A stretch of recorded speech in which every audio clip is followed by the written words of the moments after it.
Hey, this is Steve Bloom, and you are listening to the Geekcast Radio Network. Today on Weekend at the Movies. That's not our name anymore. Wait, what? We changed our name? Yeah, don't you pay attention? But we already did that once. First we were called MWire Weekly, and then our name got changed to Weekend at the Movies. Why would we change our name again?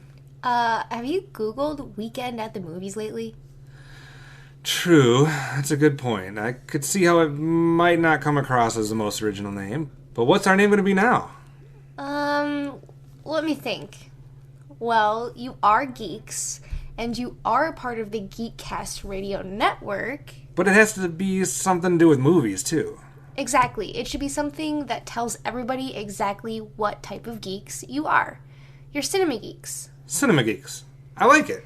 But why do you keep saying it like Dan and I are the only geeks? You keep saying you. Shouldn't it be we? I mean, you're a part of this too, Geekette. All right. Then we are the Cinema Geeks. Much better. And this week, we're taking a look back at last weekend's box office. And giving you our predictions for the week ahead. And as always, we'll break down the biggest cinema news stories from the last week. And we'll each give you a yay or nay on a trailer from this past week. Oh, don't forget, we'll break down what we've been watching with our thoughts on films like Maps to the Stars, Slow West, Chappie, and Kingsman: The Secret Service. And finally, we'll give you our main attraction with our thoughts on Mad Max: Fury Road. All that and more coming up with the Cinema Geeks.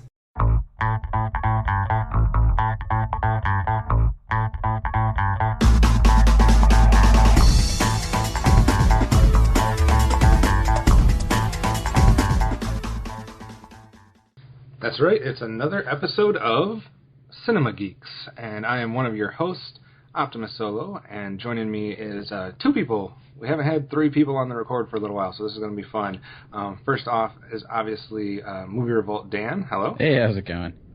Not too bad. And then also joining us once again is Hard Candy Mandy. Amanda, hello. Hola.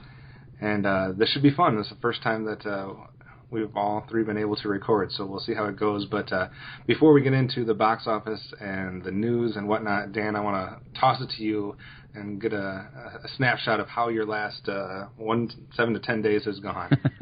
It's been an adventure. Yeah, thanks you guys for holding down the fort while I was gone. My wife and I were lucky enough to welcome our son into the world, and it's been a lot of pooping and peeing since then, a lot of changing of diapers, and I've only been peed on a few times. Not pooped on yet? But it's going really well. It's lack of sleep, you kind of adjust, but it's been a lot of fun. So awesome. And I don't know if you put the name on. I don't know if you put the name out there or if you're willing to put the name out there. But what did you name the little guy? His name is Connor. Nice. Aww. So little Connor into the world, and the question is, what's the first movie you're going to show him? It's funny because it's like it's either Goodfellas or Aladdin. That's very awesome. they're similar films, yeah. Right? One of the two. Awesome. Well, technically, the first one he was around was when I was watching Whiplash with my wife, which he did react to the music, so it's a good sign. So there we go. Awesome. All right. Well, as for us, the week's, at least for me, the week's been going pretty good. I was on a staycation this week. So we had my vacation to Florida almost a month ago, and I had one more vacation I had to use before it ran out. So did a little staycation, stayed at home for a week, did some yard work, some housework, and stuff like that. So nothing too exciting, but it gave us a chance to watch a whole bunch of movies. So, and then Amanda had to get used to me leaving in the morning to go back to work now. So she was not a big fan. But as we start every episode, we will go to the box office, and it's actually probably one of the more interesting box office visits we've had ever on the run of this show, because Amanda and I both made some predictions last week, and we were both terribly wrong because we were talking about if Mad Max or Avengers would be number one and how that would all play out. And, of course, neither was number one. So coming in at number one last weekend was Pitch Perfect 2 with around $70 million. Mad Max Fury Road came in second at $45. Avengers dropped all the way down to the third spot with $38 million. And rounding off the top five was Hot Pursuit and Furious 7. Dan, if you were on the episode last week, would you have set us straight and told us about Pitch Perfect 2 coming in at number one? Yeah, I probably would have picked Pitch Perfect 2, mostly because I didn't think Mad Max would actually do. It actually did better than I thought it would. I just wondered if that would have a mass appeal, because it was such like every time I was in that theater and that preview came on, I felt like the entire audience was like turned away from it. So, right. And I know Pitch Perfect had a pretty big audience when it came out, and I think it's kind of gained it over the years as being on TV so much. So, I think it's one thing, you look at how the first one did, and I think that's very misleading because a lot of people actually didn't see the first one in the theaters. Yeah. It was something that got more popular as it got released, to like Redbox and DVD and Blu-ray and stuff like that, and that's when the word of mouth really started spreading. So you can't necessarily look at that first one and kind of predict what the second one would do, and I guess I kind of just completely forgot about how many people are actually into Pitch Perfect 2. So I didn't even see the first one until last year. Yeah, I made her see it. We're an odd couple because I actually like both movies better than she does. So whatever. Anything else surprising from this last weekend, Dan, from the box office? That people want to go see Hot Pursuit. That's kind of surprising. It's made $23 million. That is mind-boggling. I don't understand that at all. It looks so. I just felt bad for everyone involved in that movie. So yeah, I don't know who pitched that movie and why there wasn't someone in the room that just said, "Hey, we did that last year, and we've done it before that as well." Overall, for the year now, Avengers has taken the crown. Not that that's a surprise to anybody, but it did pass Furious 7 within the last 7 to 10 days. So now we have Avengers Age of Ultron reigning supreme at number 1, obviously followed by Furious 7. Looking ahead to next week, I was starting something new here with the box office now that we got our new name and everything, trying to make it feel fresh and whatnot. But I'm going to let everybody make predictions each week. One official prediction. It can be anything. It can be, something's going to drop X number of spots, something's going to come in third, something's going to come in first. Whatever you guys want to predict. The stuff that we have coming out this next weekend would be Poltergeist and Tomorrowland. So, Dan, let's start with you. Give us a prediction for next week. Anything box office related. I would say that Poltergeist does not finish in the top 3. Okay, so Poltergeist will open not in the top 3. Yeah, I feel the Tomorrowlands and the Mad Maxes and Avengers, and I just don't think it's gonna. I think it's gonna do decent, but I don't think it'll be somewhat of a disappointment. Be my guess. Okay, it could be way off, but Well, we were way off last week, so you can join the club then. Amanda, what's your prediction for next week at the box office? I say I agree with Dan. I don't know that Poltergeist will come in and do a lot of damage, but I'm hoping it's at least in the top 5. I think there's, good amount of hype around this reboot craze, so maybe he'll do some damage that way. But other than that, I think Paul Blart's gonna keep holding. You think it's gonna stay right where it's at? Oh man! All right, so you guys are both going with Poltergeist. I'm gonna make a prediction, and I guess that'll be that Mad Max Fury Road. I'm saying that's going to stay in second spot. Yeah, that was actually I was debating that prediction as well. I could see it. It's got that word of mouth has been pretty good. Right. So I'm predicting. I'm not going to say. I shouldn't go any further with the prediction because that leaves possibilities for what comes in first and what comes in third. But I guess in the line of thought here is that it'll flip flop with Pitch Perfect, and that Tomorrowland would come in first. But I'm just sticking with Mad Max in second place next week. We'll leave it at that. I don't care how it happens. All right. Getting into the news then. We'll kind of go around the news desk as we have in the past when we have more than 2 people on. Since we started with you, Dan, with the box office, let's start with you for news. What's one thing newsworthy in the world of movies this past week?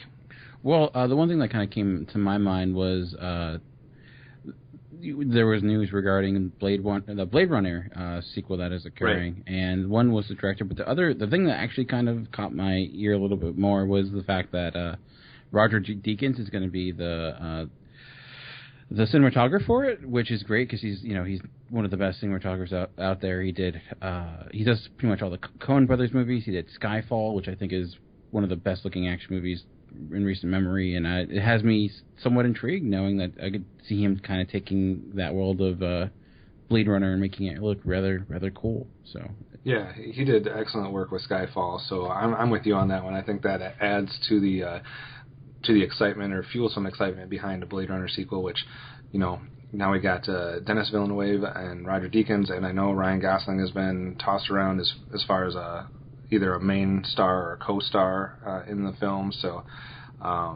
yeah, I think all that bodes well for Blade Runner. I mean, if you just said, hey, Blade Runner's getting a sequel, I probably wouldn't be that, excited about it because I don't necessarily know, if it needed one, et cetera, all that type of stuff. But when you're throwing these names around, it does actually make me pretty interested in it. Yeah, I'm actually more excited that Ridley Scott's name's not attached compared to there you go. Recently. So. Exactly. Amanda, any interest in Blade Runner sequel? I haven't seen the original, and I don't know if I've seen any of this guy's work at all. You didn't see Skyfall? Last James Bond film? No. Oh, man. Okay, well, that's what we'll be watching next week, because that's a sin that has to be rectified. All right, Amanda, what's your first story that you'd like to bring up? I thought that the news about Chris Pratt confirming some more non-Guardians related MCU appearances was a little intriguing. Kind of makes me mad because I don't like when somebody's in the same, cinematic universe and they try to do more characters than just the one. I feel like it makes it less real for me. Well, I don't know if it necessarily meant that he was going to be doing different characters, or if it meant that just Star-Lord was going to be appearing in some of the other films. Maybe I read that wrong. The Guardians of the Galaxy films, he's going to do a few more of those, and then there's a couple more that are not going to be Guardians movies. So I don't know if it's different characters, he's just popping up, but he's definitely coming into the Infinity War, so maybe he will be a Star-Lord still, but I guess jumping out of his film there a little bit. Yeah, I guess it's just not. I understand that there's crossover between all the different Marvel films. I guess I never considered the possibility, which is stupid on my part, of some of the Guardians showing up in some of these other movies. I don't know why I didn't consider that. I mean, I knew there was a Guardians 2 coming out that we'd get to see more of them, but am I just silly, Dan? Did you already have that kind of down that they would be appearing in like the Infinity War? Yeah, I assumed they would be, especially since they dealt with like the Infinity Gem in their first film. So I figured that's how they would. I didn't put that together. Yeah, I figured my assumption was that they'd probably be in the second. I guess the fourth Avengers movie, the second Infinity one would be my guess. I didn't expect him to be like in anything other than that. I mean, I could see him maybe in Miss Marvel because she's kind of a cosmic character too, or maybe even Doctor Strange. So yeah, I would assume if he was in any of the other films, it would have to be something that we haven't seen yet. Yeah. Like, it doesn't make sense to me for him to be in like a Captain America film or like an Iron Man. Maybe Thor, maybe Thor. Maybe Thor, but maybe like I would think more of a cameo than an actual like part, because they're very considering they're doing Ragnarok. I don't know. Right. I see Star-Lord fitting into that. Yeah, I think you're closer on with like things like Marvel or Captain Marvel or Doctor Strange or something like that. That would make more sense if it is anything outside of just the appearances in the actual whatever you want to call. Are we going to keep going with Avengers 2, 3, 4, or are they going to just start calling it different titles? I don't know. But, yeah, I mean, I think that is intriguing. I don't know why I never even thought of that, but he's definitely a cool character. There's a bunch of other, not to go off on other news or whatever, but other Chris Pratt rumors and news that were going on there, because he was saying that he was shooting down some of the other rumors. He was rumored to be in, a few months back, we talked about the Ghostbusters, and he said that he's not involved in that. I'm hoping I'm not getting my Chris's mixed up. It was Chris Pratt that was rumored for Ghostbusters, wasn't it? Yeah, it was him and Channing Tatum were rumored to be in the next, like there's supposed to be like a guy spinoff. Right. And that was the rumor. And in one of the interviews or whatever, he was pretty blatant with it. He said that's all bullshit. So, I don't know, he seemed to be kind of vague in the other statements he was making during that interview, but he was saying the Ghostbusters is bullshit. He was saying one of the other things that he had been rumored for, he was saying that was bullshit too. So, I don't know if everybody just likes throwing Chris Pratt's name out there, and he doesn't necessarily agree with any of that, or hasn't talked to him, but if not, he's doing his best poker face and making us think that he's not going to be in stuff. Mm-hmm. So, but he was definitely making the rounds with some headlines there. I will go with you guys are stealing all my news, so I gotta get creative here. No, since we're going to be talking about Mad Max a little bit later, I thought I'd bring up. Obviously, there was news immediately about the possibility of more films. That's not necessarily why I bring this news story up, but they did talk to George Miller about, you know, the possibility of sequels, especially with as well as it has been reviewed and received. And you know, there was a long delay in bringing Fury Road, kind of bringing it to fruition, and he has stated that during that time he has you know, toyed with a lot of different ideas. There's apparently at least one screenplay that's already somewhat written from the article that I read, and it had been believed that this sequel was going to be called Mad Max Furiosa. And I know a lot of the podcasts talking about Fury Road, where we're talking about the possibilities that, you know, this next film would give us more of the Furiosa character. But it's stated that the film will actually be called Wasteland, Mad Max Wasteland. I don't know necessarily if that changes much or whatever, but I thought the interesting part of the article, and the reason I wanted to bring it up, was because regardless of what it's called or what's in the works, Tom Hardy did confirm that he's actually contractually obligated to a further 3 movies if Fury Road was a success. So I guess regardless of what direction they go, if Fury Road is a success, which it seems like it has been so far, that he has a contract for 3 more films. What's your opinion, Dan, on the idea of more Mad Max films going into the future and creating more of the whole franchise world? Well, speaking as someone who hasn't seen Fury Road, great. Yeah, I mean, I would be fine with it. I mean, it's I think there's a lot to that world that you can kind of expand upon, and it seems like it's, you know, if you get like a second trilogy or something like that out of it, maybe that could be good. And I think it's the type of franchise where, you know, it lends itself decently to sequels because based on the original trilogy, you don't necessarily have to be, you know, super connected to each film. Yeah. So it gives you some kind of creative license to do and explore completely different ideas and themes. So out of all the different things that are talking about sequels and like a whole set of films, this one doesn't bother me that much because it seems like each one at least could probably try to be somewhat creatively unique. Yeah, they're just so, I mean, yeah, like thematically they're not very tied to each other. They're so different, and I think you can kind of just keep that going, you know? Right.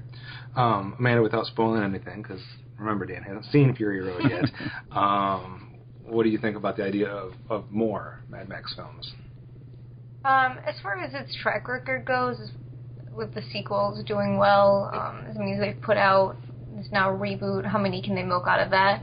I feel like they could, you know, go pretty far with it based on the hype that it's gotten, but I just don't know if I need more in my life. Like, does it need more? You don't need more Tom Hardy in your life? Tom Hardy can do some other things, but he was a minor part of this, so. Yeah, I mean, I think, I don't know, I'd be willing to see some more. I'm not burned out yet, by far. I mean, it's just one film. We're used to, there's been 11 Marvel films so far. I'm not burned out on that, so I think yeah. 3 more Mad Max films would just be like a drop in the bucket. So, Dan, what do you got for your second news story? The second news story is that the rumors, or the apparent, that Robert Kirkman will be helping to write the script for the next Transformers sequel / spin-off, which has me somewhat hopeful, I guess. You know, for those that don't know, Robert Kirkman's probably most famous for his work on The Walking Dead, both the comic and the show. He's done a lot of different comics as well, and I tend to like most of his stuff. So I feel like if anyone could, you know, get a good Marvel or get a good Transformers film, it might be him. I don't know if he has any experience with the property previously, but I think he, you know, certainly knows how to. He knows that type of world, and he knows how to write strong characters. So it might be the most bloody Transformers movie we ever get, but I guess as long as they have actually stronger writers that aren't like, you know, the ones who wrote the other films, I think we might be good. And I'm just happy to know there actually might be a script to this one. So. You mean they haven't had scripts on the previous 4? I would assume not. I just assumed it was all ad-libbed, but it would explain a lot. But. I'm just hoping that at one point in the future I can use a clip of you saying that you had some excitement next to the next Transformers film and see if that comes back. More, I should say, let me caveat and say more excitement than I did beforehand. That doesn't take much. No, it does not. Yeah, it seems interesting the way that they're going about the future of the whole Transformer film verse, I guess we can call it. Because they talked about having that writer, I don't know what word they used, but almost like a meeting of the minds with a whole bunch of different people and tossing ideas out and coming up with stuff. But I don't know. I don't watch The Walking Dead, so I can't necessarily speak to what he's done with that. But based on what you say, hopefully, like you said, it will actually lead to something of a plot and script and some story, and not just shards of metal running into each other that I can't tell what's what. Yeah, and the to be clear, like he hasn't written. I don't think he's written the show verbatim, but he's the one who created the comic itself. So okay, gotcha. I know he has a lot of input into the show, but I don't know how much like he is like exactly like just him. I think it's a combination of the showrunners and whatnot. So right. Okay, Amanda, what do you got for your second news story? Oh man. Anything left for you? I guess there's Jack Reacher 2. Did you see Jack Reacher? I did, yes. A couple and times. Dan, you saw Jack Reacher? Yeah, I did. Okay. From John Courtney. You like Jack Courtney. You're one of the only supporters of Jack Courtney. I'm going to hold it down. Okay, so you're excited for Jack Reacher 2? Yeah, I think it'll be pretty good. It's adapted from one of the Reacher novels that came out in 2013, Never Go Back. So I might have to pick that up. I know Ed. I'm obviously familiar with Ed Zwick as a director, and I've liked some of his work. I don't think necessarily I've liked all of his work, but like some of it. So I don't think that's necessarily bad that he's involved again with that. Dan, did you ever think you'd get a second Jack Reacher? No. The first one was fine. I didn't think it did very well from what I can remember, but I might have done well enough to warrant a sequel. I'm not sure. I'm sure after Mission Impossible makes $1 trillion that Tom Cruise will be a hot commodity once again. But I've never read the book, so I know there was some controversy with Tom Cruise being in the role because he doesn't necessarily, I guess, fit the character based on the book. But I thought it was fine. It did seem like a Taken meets like Bourne Identity in a way, but yes, definitely. I think that what you said though, that's one of the most heard arguments I've heard, or most common arguments I've heard about the film though, is that people that know the material don't necessarily like the casting of Cruise in that role. They say it doesn't necessarily fit. So I don't think you're alone in that opinion. Yeah, it was. I remember like he made it work though. I would say well enough. I definitely think maybe you could get a better casting choice, but I don't think it was the worst possible. Yeah, it wasn't like awful. It wasn't like unbelievable in that way. Right. So. It wasn't too far off other roles that he's played. So. No. Right.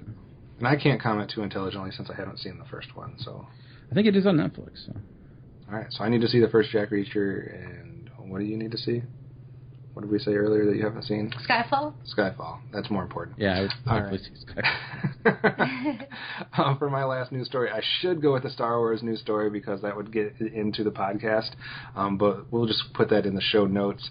Just wanted to bring up for those people that are interested. I know most people might not even need to go see Terminator Genesis, or however you're supposed to say that, since it's already been shown in the trailers.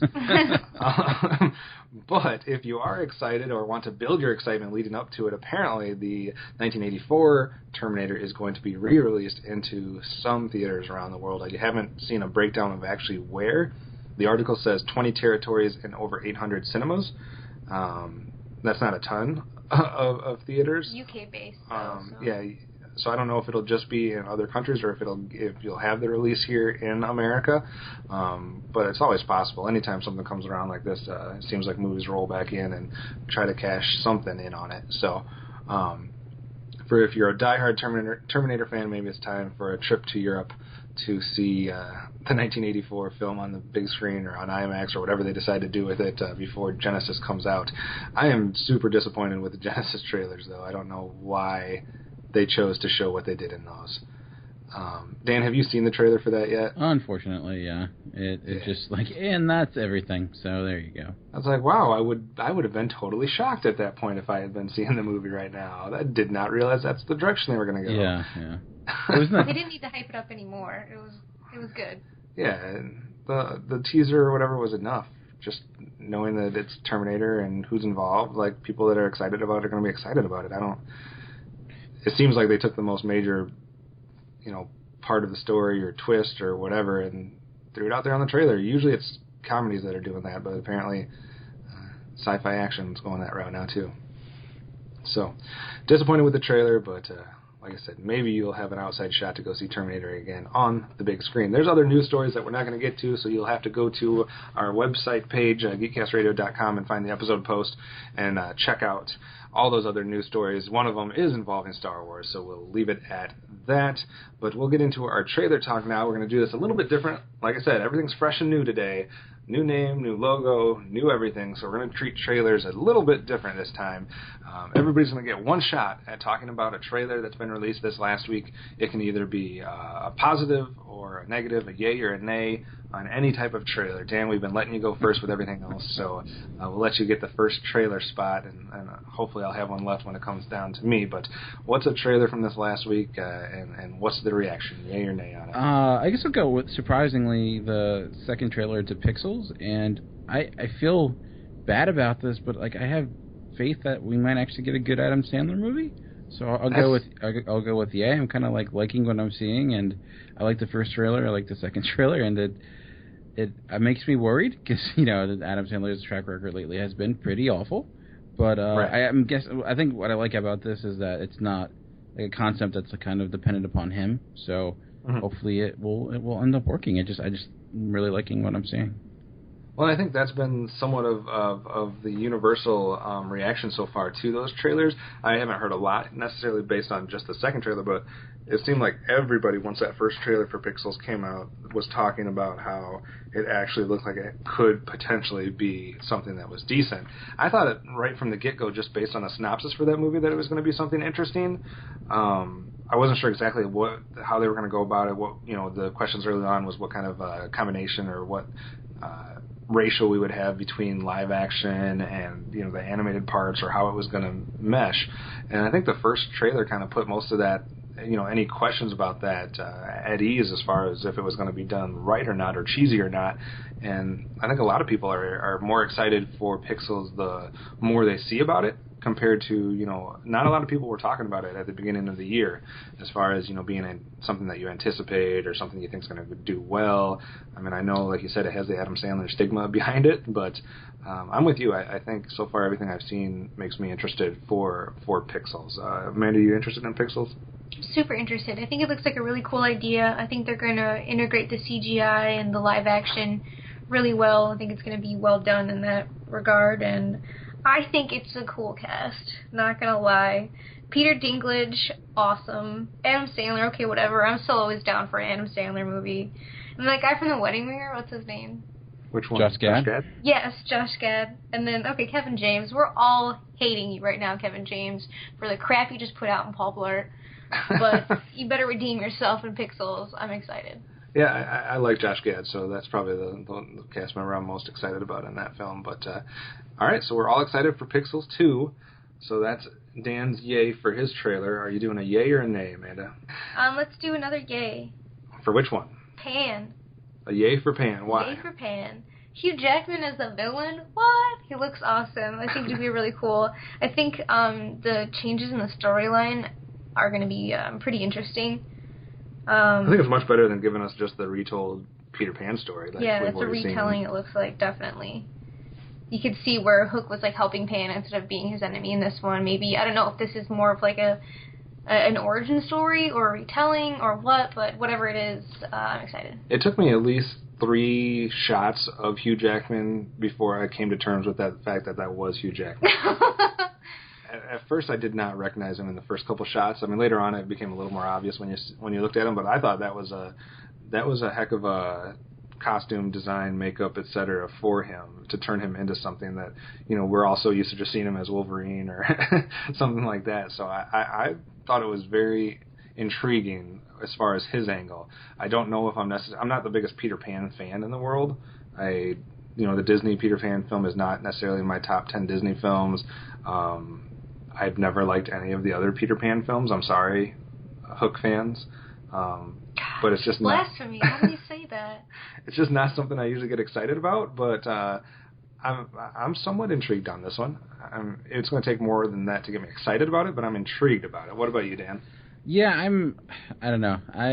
Similar to you, I'm not a huge Peter Pan fan. I mean, I just remember, man, I don't, this whole, like, the live action fairy tale thing I've not had a lot of good luck with. I mean, I haven't seen a few of them, like I haven't seen Cinderella yet, so I can't speak to that one. But I guess I'm a little hesitant. I do think the idea of, Hugh Jackman playing a villain character like this could be a lot of fun, so that has me intrigued. And I do think it does seem like there's a lot of, like, talented actors involved, so, hopefully it can be better than Hook. So that's my hope.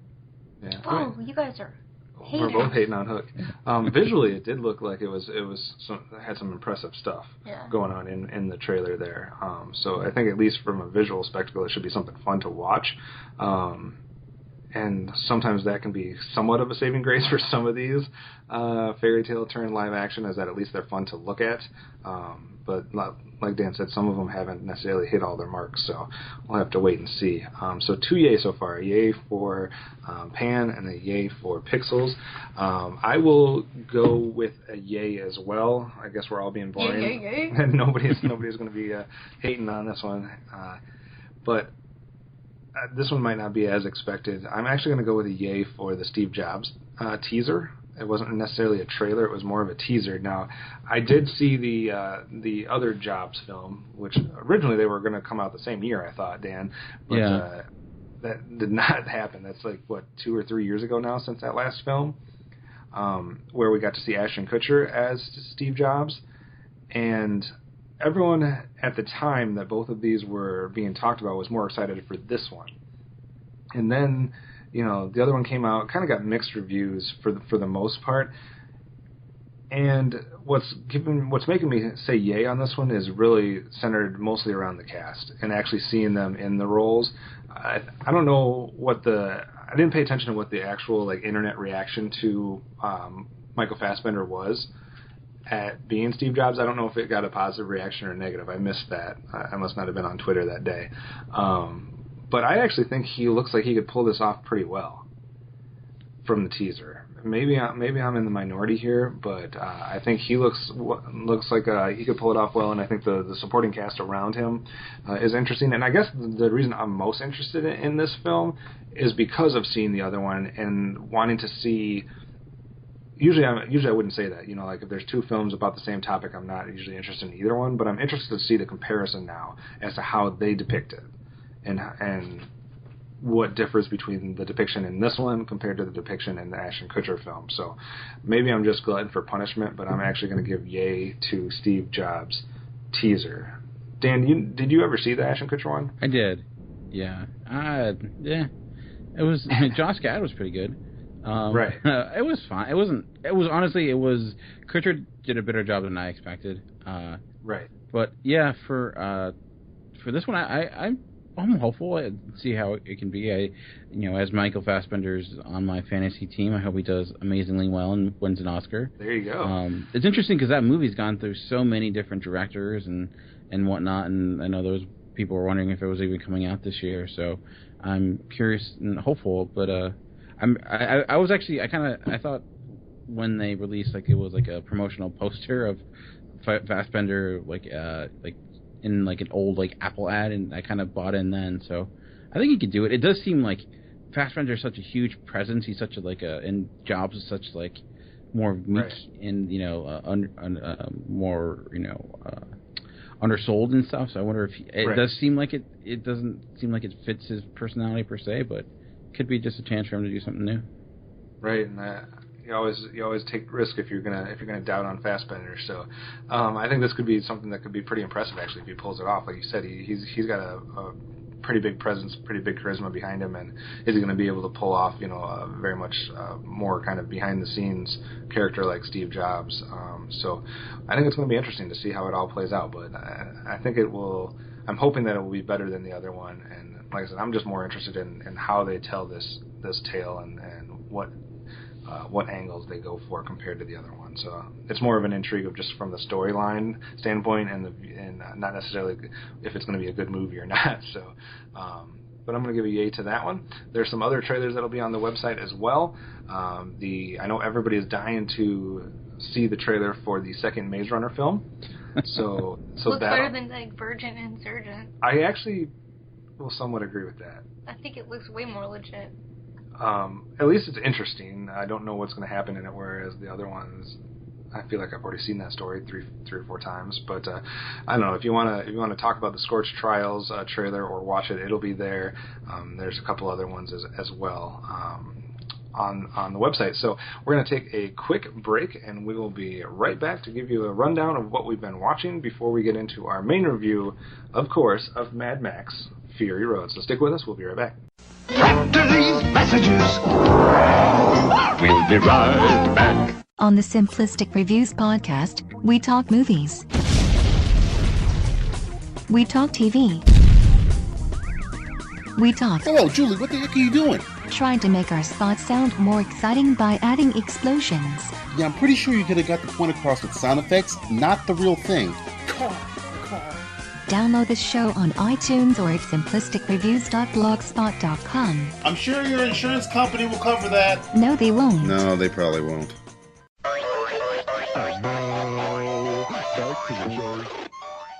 All right, thanks for sticking with us. Like we said, it's time for us to break down what we've been watching, and it's been a while since Dan has been on the show, so it's the theme of the episode. We're letting Dan go first on all things. So, so Dan, what's one of the things you've seen over the last little bit, or that you haven't had a chance to talk about on air? Yeah, I've not been here for a long time yet. I haven't seen very little, unfortunately.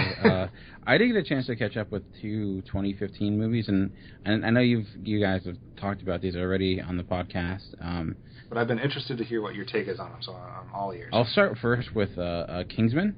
The movie came out earlier this year, directed by Matthew Vaughn, and the guy who brought us Kick-Ass and X-Men First Class. And I remember I was highly looking forward to this. I just didn't get a chance to see it in theaters, and was finally glad to check it out. And I know there was, I guess, overall positive reviews, and I ended up really enjoying it myself.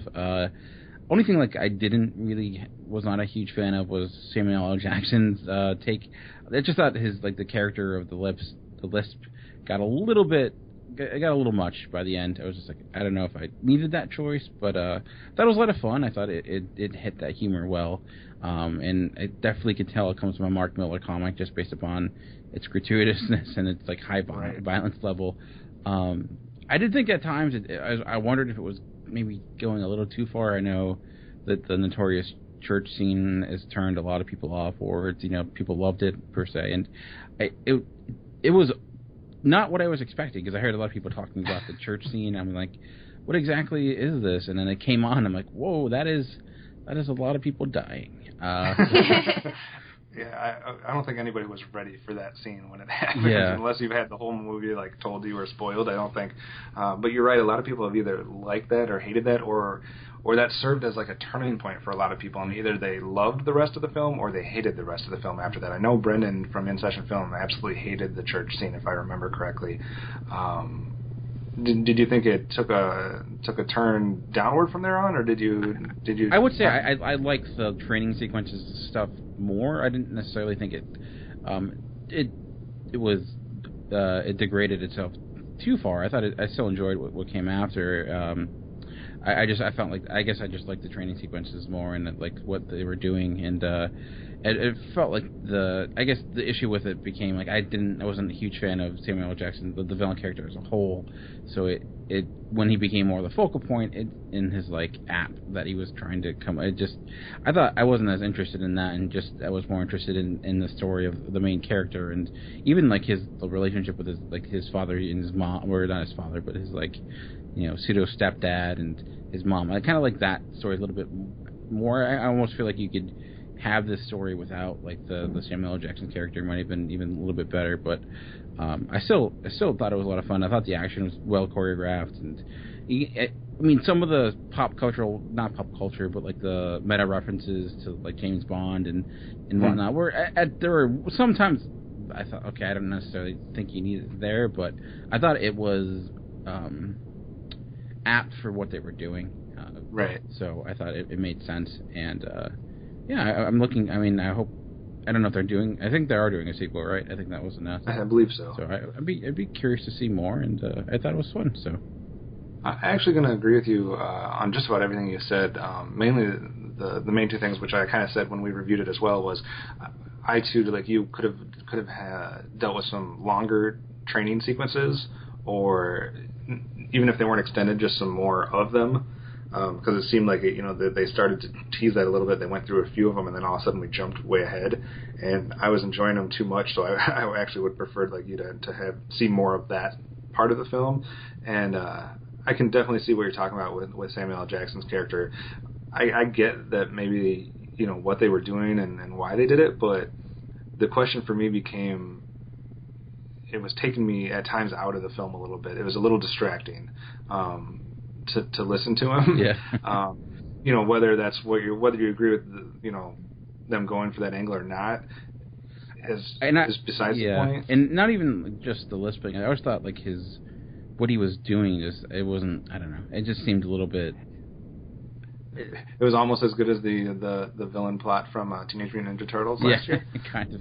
Yeah, it felt like ridiculous. I mean, I get that it was meant to be kind of ridiculous to go along with the Roger Moore type of James Bond villains, which had ridiculously moronic plots for taking over the world. But it just, I don't know. I felt like it was trying to do that a little bit too much and went the obvious route of using technology. Just I think maybe they could have done something a tad bit more creative. But I got to ask if you had, because there was a specific part that Amanda she loved 99% of this film, I believe. I'm not trying to speak for her, but she had a big problem with one scene towards the end. So what was your reaction to the jail cell sequence that they did with the boy and the queen or the princess or whatever? Oh, the last shot, basically?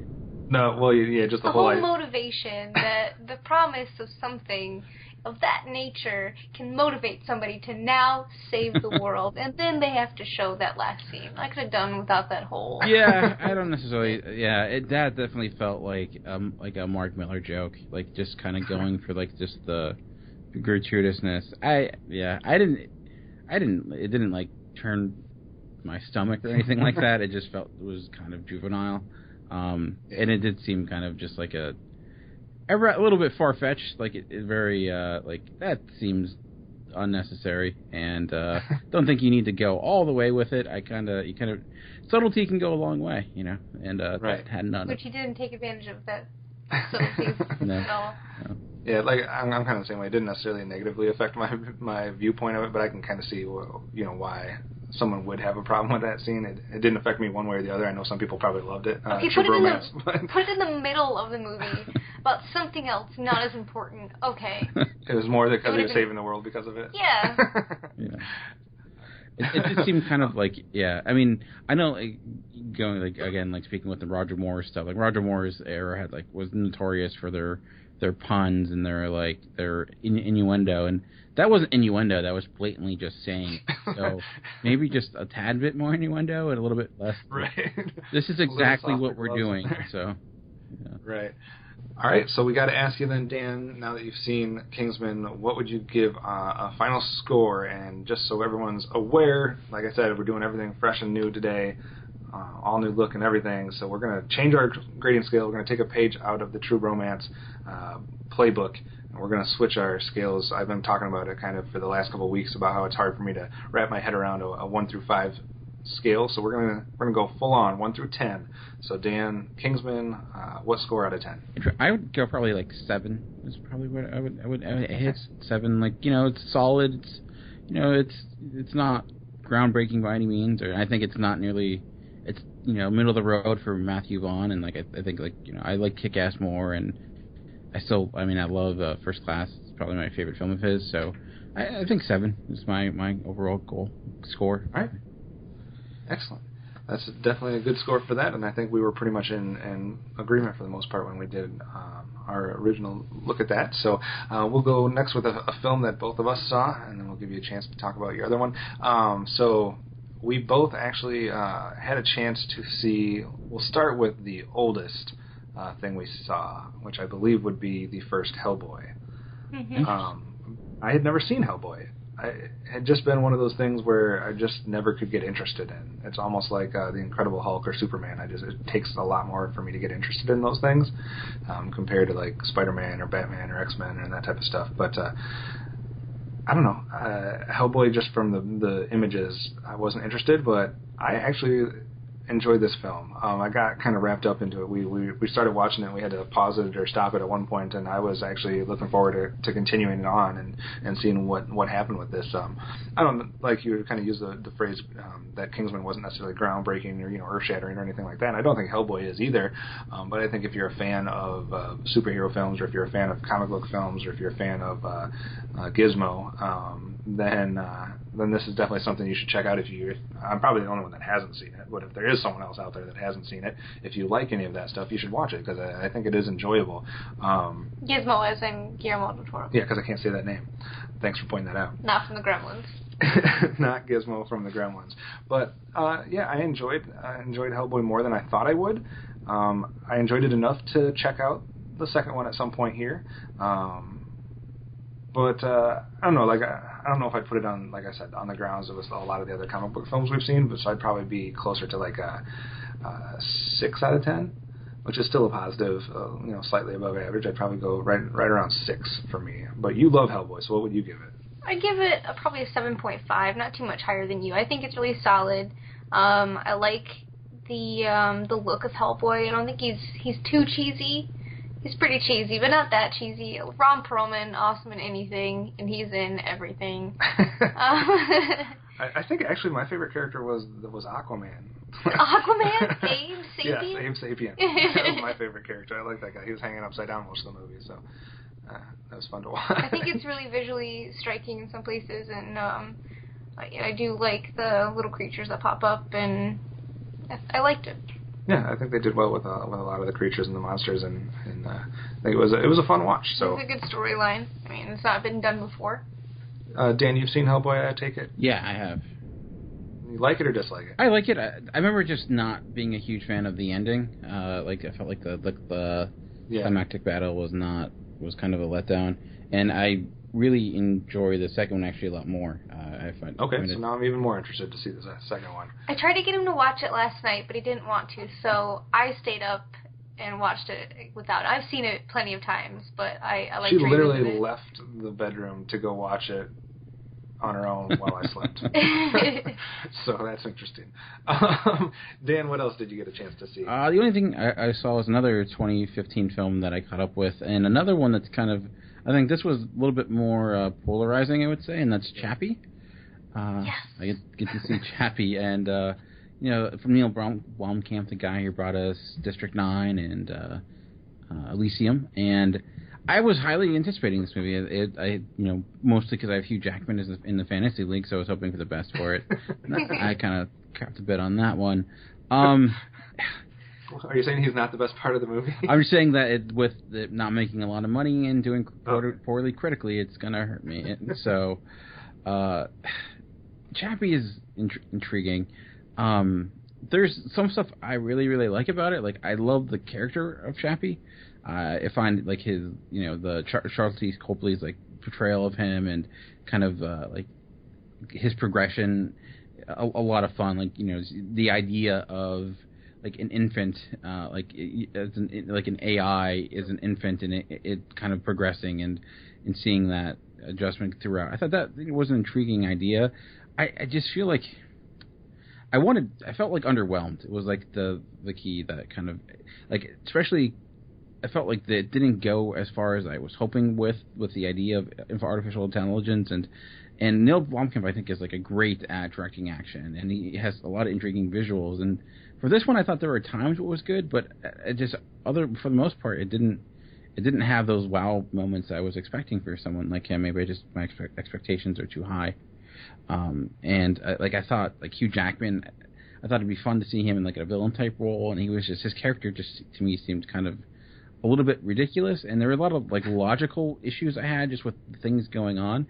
I did say, like, I heard a lot of people who didn't like the the N-word people. I think I said their name wrong. I apologize. I don't even know. Ninja. Yeah, Ninja and the one girl. And I like Yolandi. There you go. And I know like people other people thought their acting was awful, and I thought they were fine. They're not fantastic, but honestly, like if I didn't know going into it, I would have thought they were just general actors. Like I would never have thought they were unprofessional actors. I thought like those characters, they felt like they were playing characters, and I don't know much about their actual music, but I assume that's not like they are in real life. Maybe it is. No, they are. They're totally like that. Are they? That scares me a great deal.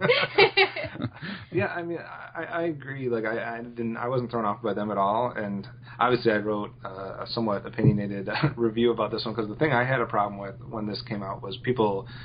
I just thought they were being too hard on it. And I'm not saying it's the best film of the year or anything, but I just think people were crapping on this film a little too violently, and calling it the worst film of the year and this type of stuff. And I just didn't see that same issue. I really enjoyed the Chappie character. We actually quote Chappie at least once every 3 days. So we at least got that out of it. She does a perfect I am Chappie thing. So I'm not doing it. I tried to put her on the spot. But I kind of, like you, I would have liked to have seen more of that. And even if it was more of just the angle between Patel's character and Chappie in relation to Ninja and Yolandi and that group, I think that would have been fine, and we could have got a good enough movie out of that. I don't think we even needed Hugh Jackman's character. Yeah, and I really wish there was like the whole Maker, the Patel character. I feel like he just went away too much, and I thought like there was it. I don't know. I felt like it was a movie that was like never could get its complete footing at times. Like I felt like it was like getting to something. It was like, oh, okay, we're getting to something eventually, and then like Hugh Jackman showed up and with a gigantic robot and killed everybody. Spoiler alert.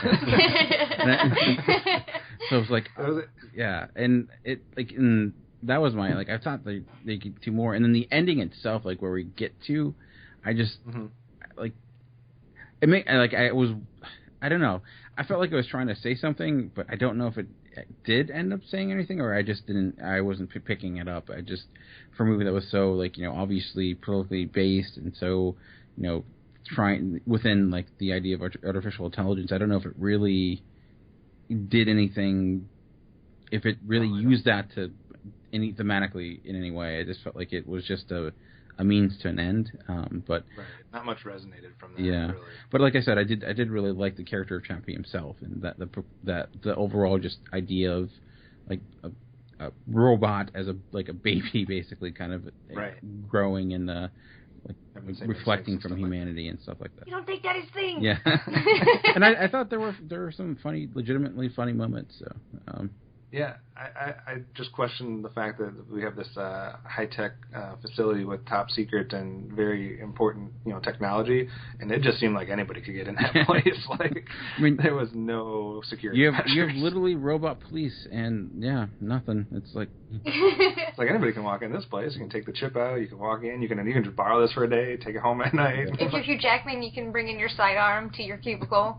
Yeah, I was like, part of me wondered too, is that if there were certain cultural things with them being so based in South Africa, if there were certain things that like implications that was missing. Joburg. Yeah, like with him bringing a gun to work. I'm like, is that like a thing they can do? That just seems a little like everyone that watched it there had no problems with that part. Yeah, if you wear those shorts, you can bring your gun. Those shorts and that haircut. That's what you get it. Yeah.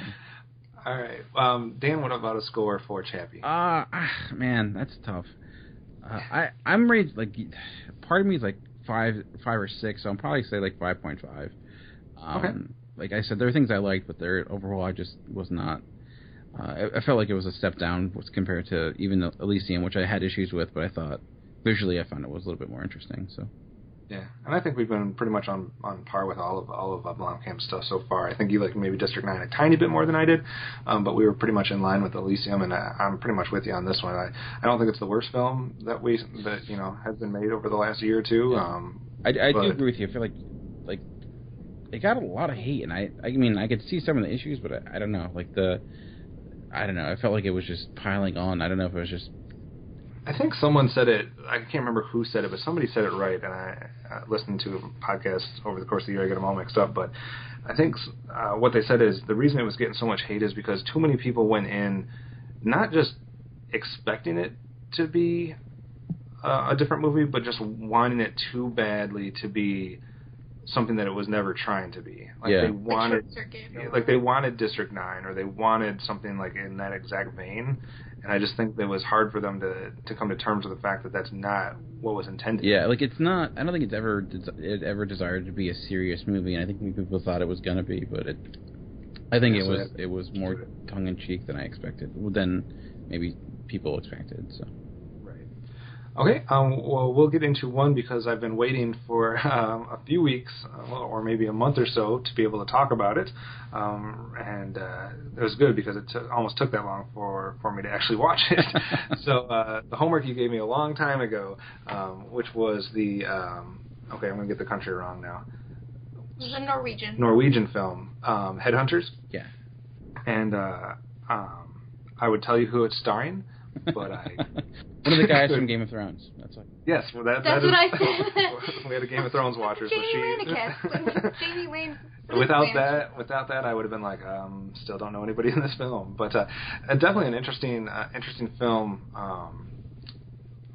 about. I don't even know how to sum this up though. About a guy who is living beyond his means, who is basically stealing art to help not even make full payments on places he can't afford to live.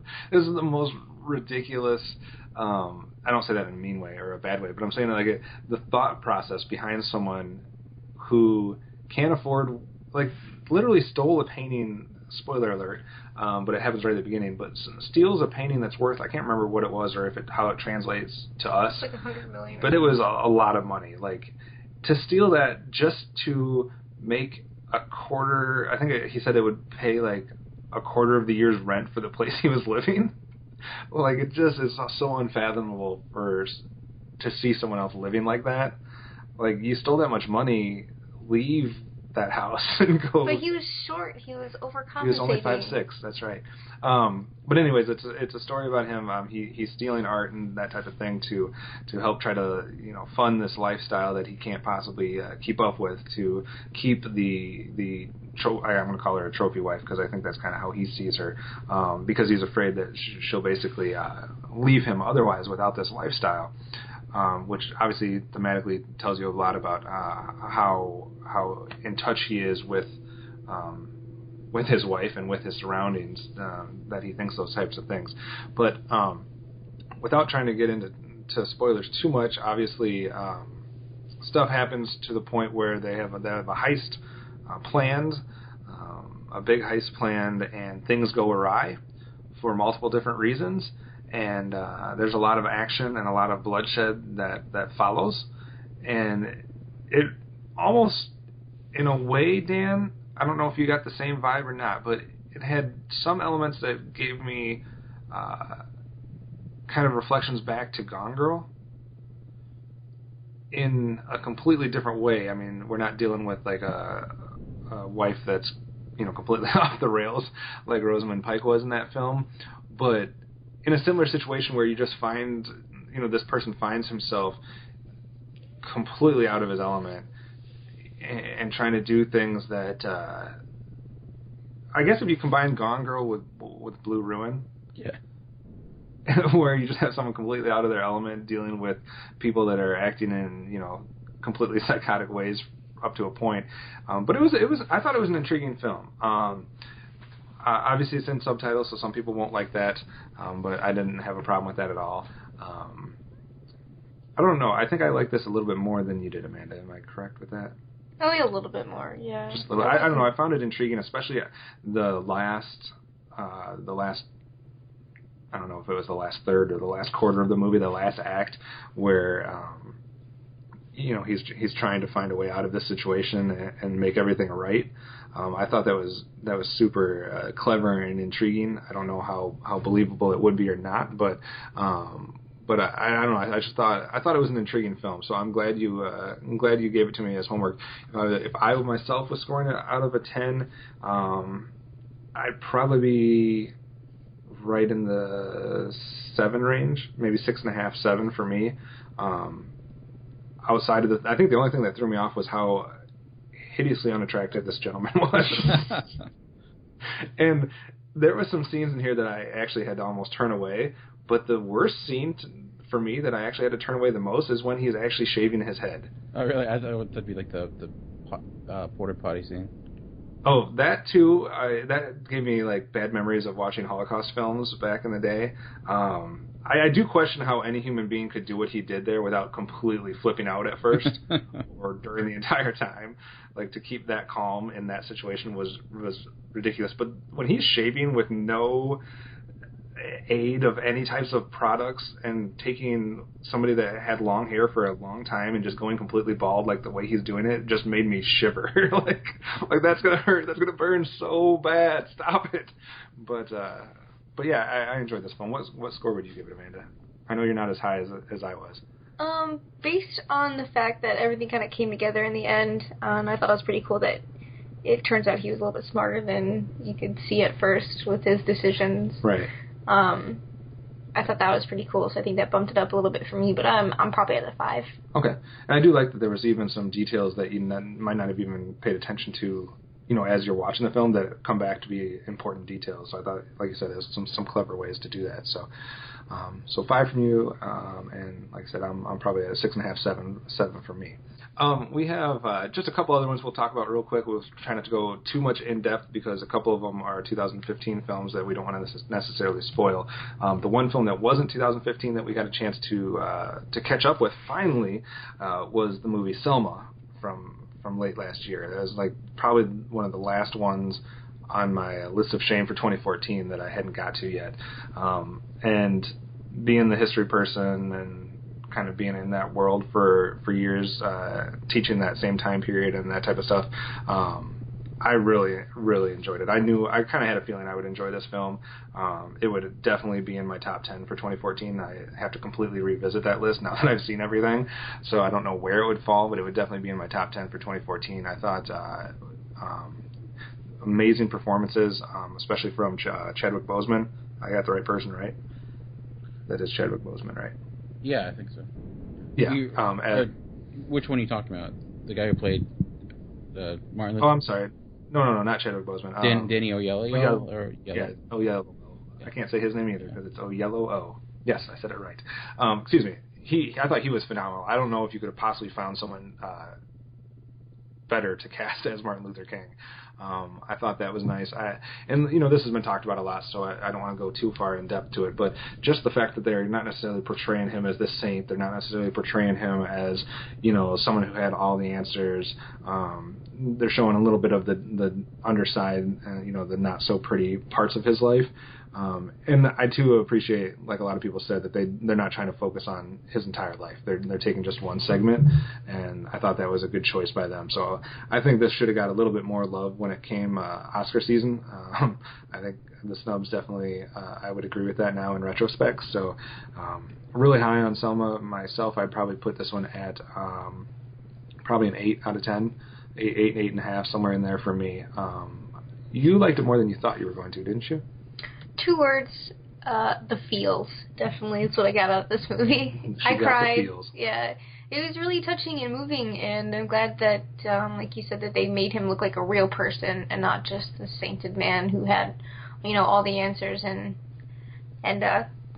stayed on the right path all the time. So I like that. I think I'd give it probably like a 7. I think I also like the connections they made to the other movements that were going on back then, because I think too many times the conversation or films that are dealing with civil rights act like these all were happening in a vacuum.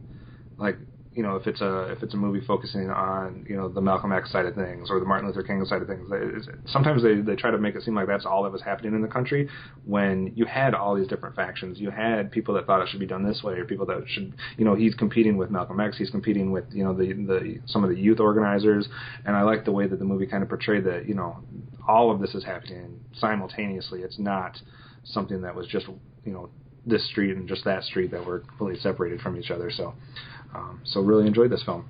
Dan, you saw that and you enjoyed Selma too as well, right? Yeah, I did. I liked how one thing like stood out to me was like how they talked about how like the importance of media was for their movement, and like how they broke that down, and like how the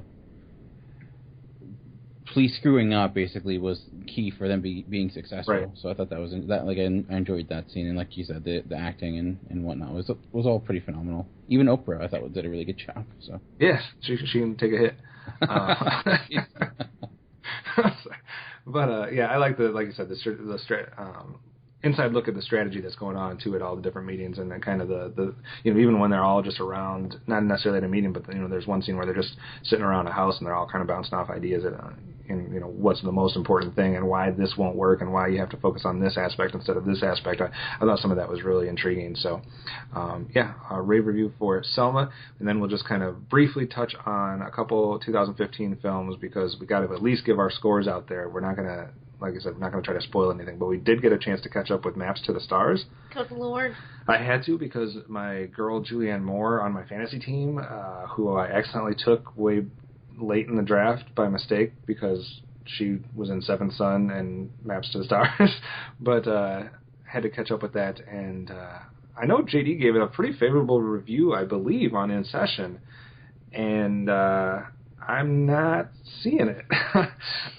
This is bizarre. This is a film from David Cronenberg about kind of the Hollywood lifestyle, I guess, and the darker side of being involved in, Hollywood and the movie world and that type of thing. But I don't know. This was just too bizarre for me. And Rob Pattinson basically being the same character that he was in Rover. You know what I mean? Like, hardly saying anything. You don't know if he's intelligent or if he's not. Like... He didn't sing in the car. But I don't know. I can't recommend Maps to the Stars. Maybe I guess maybe I should like it more as someone who likes film because it does have a lot of commentary on film and casting and kind of the behind the scenes type of stuff. But I just think it was a little bit too extreme in a lot of the examples it was trying to make, and I just couldn't get behind any of the characters. There literally is not. My major problem, and what I said to Amanda right after we watched it, was I have a problem with a movie if I cannot find one single character that has one redeeming quality. It is literally about 10, even the side characters. You could take like the 10 characters that get the most screen time, and every single one of them is void of any type of redeemable quality. Carrie Fisher makes an appearance. Carrie Fisher makes an appearance that would make anybody that has not seen Carrie Fisher since Star Wars probably have a heart attack. She looked more like Jabba the Hutt than Princess Leia.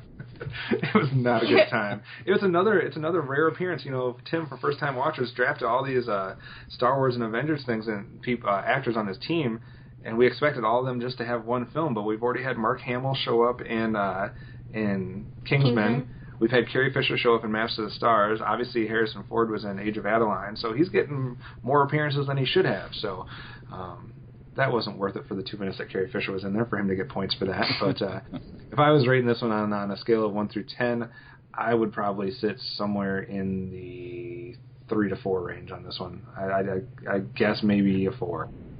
What do you say? I give it a 1.5. 1.5, a raving review from Amanda for Maps to the Stars.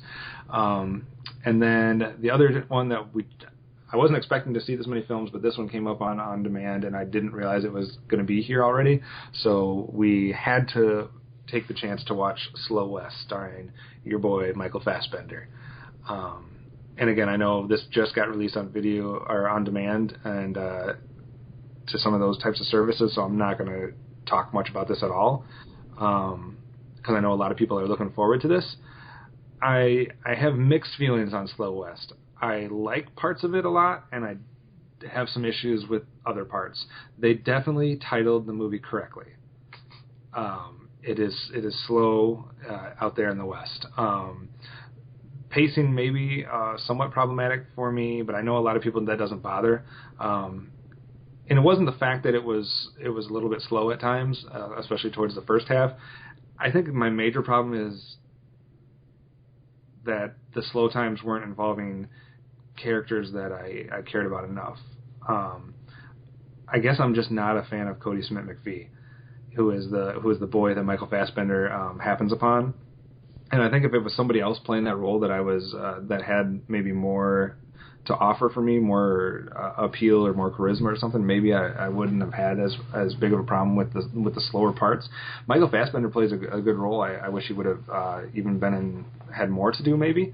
But there's definitely some interesting things. It's a very crisp, very visually stunning look at the West. I think they did, it seemed like my TV advanced somehow. I don't know what number my thing is. I don't know if it's 1080p or whatever it is, but I feel like it jumped a couple hundred when this movie came on. It was just super clear and super good to look at from a visual standpoint.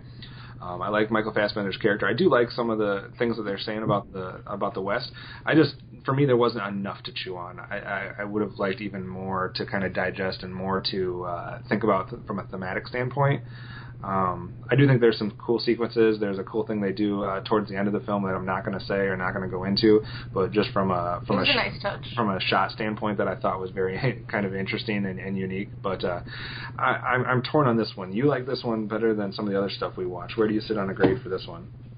Jeez, I would probably give it a 5.56 maybe. Yeah, and I think I'm right in the same boat. I think I'd give this one a 6 out of 10. So it was a slightly disappointing because I was really looking forward to this one. I thought I would be a little bit higher on it, but it's not a bad movie, so I'm still going to give it a 6 out of 10. So I was waiting for some more cool, gunslinger shots or something like that, but there is some cool gunslinging shots, but I don't know. I don't have a problem with any of the actual things that happen. I just wish there was something more to think about, something more to some type of commentary they were having more than what they did, and maybe that's just me wanting something that they weren't even trying to do. So, but I feel like they were with some of the narration that goes on. They were trying to give some type of commentary about life in the West and whatnot, which I think they do to somewhat of success. But I just, like I said, I would have liked something more to it. Need a little bit more meat. I just felt like I didn't quite get as much as I wanted. So that means all that's left is our main attraction, which will be Mad Max Fury Road. But before we get to that, we're going to give Dan a chance to attend to his new fatherly duties of attending to his newborn son. But before we let him go, we got to revisit, since we're back together finally, and do some homework tasks for our next episode. So, Dan, it's the theme of the episode, so you go first. So what do you got for me? Well, I'm going to, I guess, go a completely different route, because I gave you kind of like a foreign action film. And I'm not going to lie, it's just not the most uplifting movie, but I think it's quite good. And it's on Netflix, currently streaming. And small indie film, definitely one that kind of flew under not necessarily the radar for a lot of people, I would say, and that's Short Term 12. Okay. It's about basically these people who run a home for suicidal teens, and it's quite. I think it's quite good. So I'm curious to hear what you guys think about it. Okay, absolutely. We will definitely search that out and watch that for the next time. I have one that hopefully I haven't checked to see if it's available on Netflix or Redbox or what. So if you go searching for it and you're not able to find it, I can give you a different assignment. But I've been curious about this one since we did our top 10 of that year, and I'm pretty sure last time I checked that you had not seen it, so correct me if I'm wrong, but it made my top 10 back in 2013, I want to say. Hopefully I'm not getting the year wrong, but that would be the film entitled The Book Thief. Okay, yeah. And you did not see that, I have right? yet to see that, no. Okay, I think it's one of those films that I'm pretty sure I'm like the sole fan of. I have like probably a half dozen films that I champion that no one has ever even seen or no one likes. So I won't be surprised if I'm kind of on an island here. But I would like to see your take on it, just to see maybe what I'm missing that was negative about this film, because I'm not hearing enough praise, so I'm guessing I'm missing something that's bad about this film. So hopefully you can educate me on that. But I'm pretty sure it was 2013 that it made my top 10, and I think it was even in my top 5. Yeah. So I think it's on like Showtime or HBO On Demand, so I'll have to take a look. Perfect.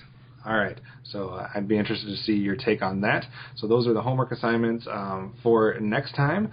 And then, like I said, we're going to let Dan go to more important duties than talking movies with us for now. But it's been great having you back here for the new reveal of the new show, the new name, the new logo. Everything is new. So hopefully people will enjoy hearing your movie thoughts, and we'll get to talk more movies coming up. We do have a quick teaser that we do continuing our look at the half decade so far, the 2010 through 2014. We do have some more episodes of that coming up, so don't think that we've forgotten about that. We've already given you our top 10 fantasy sci-fi films and our top 10 superhero films. So next up on the list will be our top 10 animated films for the first half of the decade. So definitely look forward to talking about that. Dan, is your list already good to go? Or are you I have like 2 films I need to catch up on, and then I think I'll be good. So. All right, so that'll be coming your guys' way. So that'll be next up in that run. Anything, Dan, that you want to leave us with before you take off? No, I got nothing. So. Are you seeing Poltergeist or Tomorrowland? I will be. Or nothing still. I'm hoping to see Slow West and maybe Maggie. I'm gonna be championing On Demand as of late. I might go to the drive-in. We'll see how that goes, but nice. We'll see. All right. Well, we'll look forward to whatever you see, whether it's 2015 in the theater, on demand, or just the homework. So we'll talk to you next time. All right. Talk to you guys later. All right. That means there is only one film left to talk about, and that would be, of course, our main attraction this week, which is our conclusion of our Mad Max marathon. We started way back with the original Mad Max, then we gave you an episode with the Road Warrior. Last week we gave you our thoughts on Beyond Thunderdome, and now to conclude that, we jump all the way here to present day where we can talk about Mad Max Fury Road. So, Amanda, first, before you went to the movie, gauge your level of excitement for Mad Max Fury Road, because some people have been freaking out. We may or may not know a fellow podcaster that was counting down the days to Mad Max for at least, it seemed like 100 days. So we've got at least 100 different tweets that said it's 76 days till Mad Max, it's 75. I know you're not that scale, but what was your level of excitement before going into the theater for Mad Max Fury Road? Were you interested, intrigued, you didn't care? What was it? I was pretty stoked. Just seeing the trailers really got me hyped up for it. Seeing the crazy, intense action sequence that was provided in the trailer definitely had me on board. Okay, I got a question because it's not we have the secret weapon here at Cinema Geeks because we have a Cinema Geekette, and none of the other podcasts have a regular female host that we listen to. So I listen to guys talk about movies all the time. Every day at work, I get to listen to guys talk about movies. And what seems to be a universal truth amongst guys is that there is what seems to be a true bromance for Tom Hardy. Everybody seems to love Tom Hardy. Is that a guy thing, or do girls like Tom Hardy too? I don't think Tom Hardy is, on my scale, super attractive. Is he a good actor? I like him, but I've seen him in some stuff where he looks pretty funky. But we already know that your scale of what's attractive is completely off the charts because you think I'm attractive. So. True that. All right. But as far as Tom Hardy's movies, and the different things that you've seen him in, are you a big fan of him as an actor? Or you're not as much as all the guys that we listen to? All the dudes. Including me. I'm definitely not hearing in any of my chick circles, oh, Tom Hardy, and, I got posters of him in my room. No, they're not doing that. So I'm not really sure, but I don't hang out with a whole lot of chicks, so not sure how that stacks up gender-wise, but I liked him in Inception a lot. I think that was my favorite role of his. Did you like him as Bane? As I thought he was a little bit... Just how he sounded, I loved how he sounded. I could not wrap my head now all I can around think about, though, when I hear him is DJ doing the voice. So I've been I can never... DJ, you ruined it for me forever. I'm never going to hear the Bane voice and not think of you. That's thanks a lot for that. All right, I will say that my level of excitement was probably a little bit higher than yours, maybe. We're not talking Star Wars level here, because I'm about to start a countdown for Star Wars, and we've only got 200 days left or something.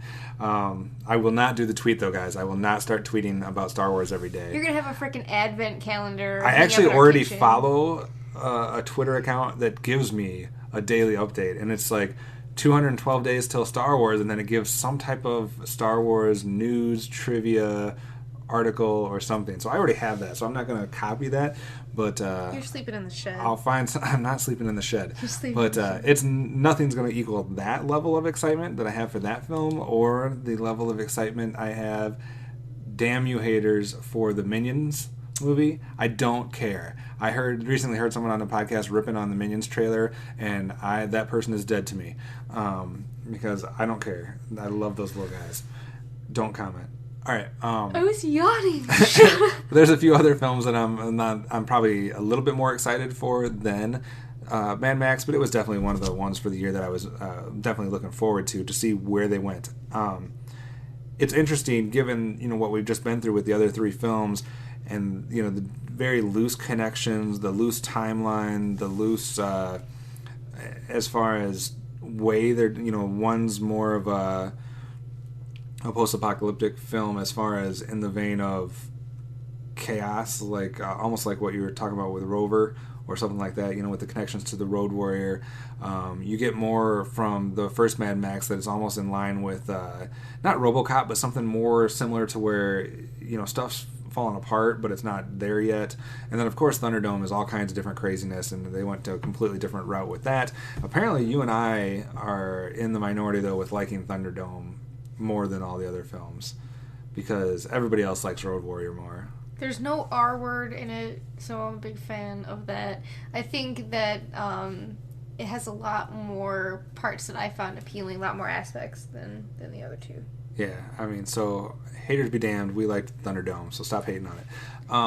Drink some haterade. But obviously if you're trying to compare Fury Road to any of them, it's going to compare most with Road Warrior. Very similar as far as, the action scenes being on the road with the cars. I mean, obviously that's a theme in both the first two films. You don't really get that as much in Thunderdome, but I think it relates most closely to Road Warrior, and I don't think that's necessarily a bad thing. I think that's maybe one of them that had the most potential to kind of tell more in that vein, and obviously that's the one that's most well received. So we know what the excitement level was going into it. Your first reaction coming out of the theater, was it positive or was it negative?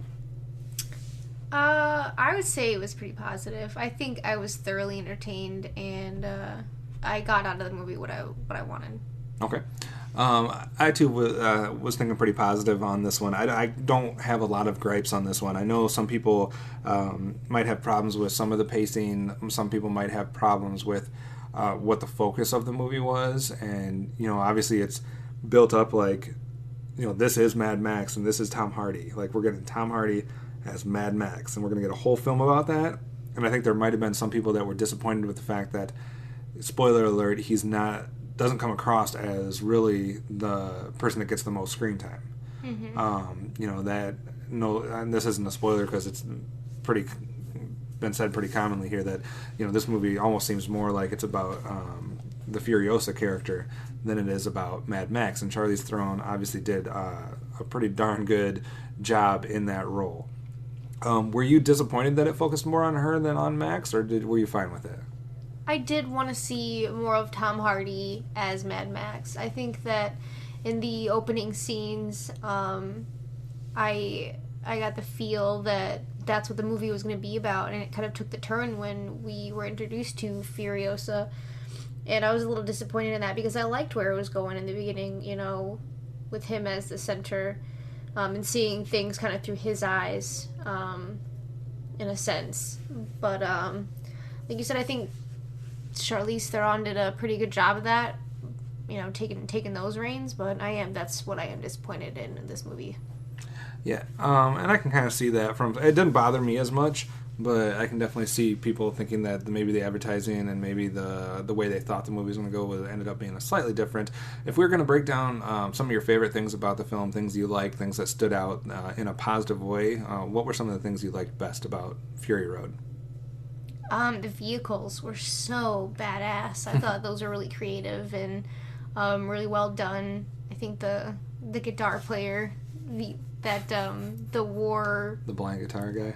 Yeah, the war parties. They all have little drummer boys and things like that. And this is it's just a larger scale, and I really liked it. I think it was It reminded me a lot of the opening to Rock Band or Guitar Hero. I can't remember which one it is. But I can see it being somewhat of a WTF moment. Yeah, I just said that. For some people, where all of a sudden it happens and they're like, what is going on with this guitar player? But I think, like you said, and like some other people have said, it makes sense because, it kind of harkens back to any type of war party where you have that bugle player, you have that drummer, you have that flute player, whatever it might be, kind of leading the charge. So I think it makes sense. I mean, it does, obviously it's bombastic, but we're talking about Mad Max. Everything's over the top. Everything's supposed to be crazy.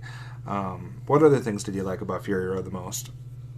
I like the direction that it went in, to where the how the Earth was how it was and how sick these people actually were based on all this, fallout, and I liked how they showed that it was more, post-apocalyptic than the others did as far as what really would have happened if that would have come to pass. That's something that the other three films didn't necessarily do as much. I mean, it sets it up with the opening and closing narration in some of the early films that, we basically have a loose timeline of things that have happened. We have, a nuclear or some type of nuclear scale war or bomb or something that happens. Like we've seen that through the other ones, but in Road Warrior and and Beyond Thunderdome, they never really touch on some of the fallout besides the fact that we kind of have a desert like wasteland that we've been left with. This is the first time I think that they've actually done a decent job addressing that there is an actual reaction or actual nuclear fallout. Like there's going to be some repercussions, whether it be in the water, whether it be in the genetics, or something that there's going to have some effects. So I think that was a good touch that they did some of that stuff. I think one of my favorite things about the film was, maybe it was just because we had just recently watched the first three films, but there was so many nods to those other films. And that's one thing that I haven't heard a lot of people talking about on the other podcast, is the number of whether it be references, homages, whatever it is, little winks back to some of the other films. And I think that's something that you might get more in like a second watch, where you're actually trying to look for them and pinpoint them. But there is a ton of stuff, and not just the obvious things. Obviously the music box. Well, that's one of the more details, but I'm talking about like obvious from a standpoint of having the same actor that was in the original trilogy play. Toe Cutter? Yeah, having Toe Cutter be the same actor that is Immortal Joe. It's Immortum Joe. I think it's Immortan. Yeah. So that was a clever thing. Like you mentioned, the music box that we see Mel Gibson play with that makes it here. Obviously, there's some parallels with the vehicles and stuff that you see through that. Mm-hmm. But I same think Interceptor. Yeah, but I think there's even some on the same jacket, I believe, that he's wearing. But I think there's some more subtle things that aren't as obvious as this has a music box and that has a music box. Even the war boys or whatever pups. They call them, the war pups. You could definitely make connections to that and the kids from Beyond Thunderdome. The one kid, the Ghostface Killer Lost Boy. The Ghostface Killer Lost Boy that was in Thunderdome with the basically the white face and the black circles around the eyes, because that looked very similar to what we see in the War Boys, War Pups in this film. And there's other things too, like take the Master Blaster from Thunderdome, and then the fact that you have a little person who is one of the main people at this kind of, I don't know what you want to call it, at this oasis where Immortum Joe is. Like you have that guy, like it's one of his kids, I think, looking in the telescope and doing that type of thing. So, and you could almost make a connection where he's playing the role of Master, and then that his one son, who is for sure a son, that has the problems with him, mm-hmm. that's riding on the war party, could be Blaster. I mean, I know some of those might be more stretches, but that's just the tip of the iceberg. There is a lot of other parts that you can kind of see parallels to, little subtle winks or some not so subtle, and I kind of enjoyed seeing those things and kind of being able to remember the connections between those. I think one of the main questions that a lot of people have asked, though, going off of the fact that I got a lot of enjoyment from seeing those references, is this a standalone film? Can this be enjoyed for just what it is? Or is it a prerequisite that you have seen the other films to enjoy this? Because I think a lot of people have pointed out that the flashbacks that Tom Hardy's character is having throughout this film would mean absolutely nothing to someone who hasn't seen the previous Mad Max films. Do you think that this one suffers a little bit because it requires you to see some of those films? Or do you think just some average person that's never seen those films could walk into this one and get the same amount of enjoyment? I think both. I think that you definitely benefit from seeing the original trilogy, just so you get that backstory and you can know Max a little bit more, what his motives are driven on. And as far as it being on its own, I think that somebody not seeing those films before can come in and glean a good amount of entertainment from it as well. Because, I mean, those visions, those flashbacks, whatever you want to call them, I think they can speak for themselves. Fair enough. Which kind of transitions into me allowing me to kind of address something that I was kind of having some conversations with some people on Twitter, and if you're not following us on Twitter, you need to do so you can be involved in these conversations. Hard Candy Mandy, Eyes Not Wise, and Optimus Solo. You like that plug? I did. All right. But one of the conversations I was having with JD and Brendan from In Session Film was about the chronology of the Mad Max franchise. And I didn't want to necessarily address it to them right there because it's too hard to address certain things on Twitter limits without... The Twitter webs? Yeah, without the Twitter webs, without abandoning all sense of formatting and punctuation and stuff like that. But I brought up that I do have a slight issue with the timeline here, but not what you probably think by me saying that, because I realize that the timeline is supposed to be kind of abstract, and these are all kind of their own films, and they all have very loose connections to each other, and none of them are reliant upon the timeline. Like, you don't really need to know how much time passes between Mad Max and Road Warrior, or between Road Warrior and Beyond Thunderdome, or where this one fits in amongst those. Obviously, in George Miller's minds, there is not a timeline that you have to adhere to. It can all just kind of be their own stories. And I get it from the standpoint that if you're saying that, you know, Mad Max is a legend, it's kind of like this folklore, this person that's talked about. So these could all just be kind of offshoots of this legendary tale. And so they can all go in completely different ways. He did say, you know, if he had a gun pointed to his head, that this would be taking place after Thunderdome. And I know a lot of people after seeing it would say it happened between Road Warrior and Thunderdome. And I don't think it's important where it happens. I don't think it matters where it goes. But the reason I have an issue with it is because I don't necessarily... And it has nothing to do with the movie. This does not take anything away from Fury Road. It doesn't add or subtract anything from the movie. This is completely outside of that.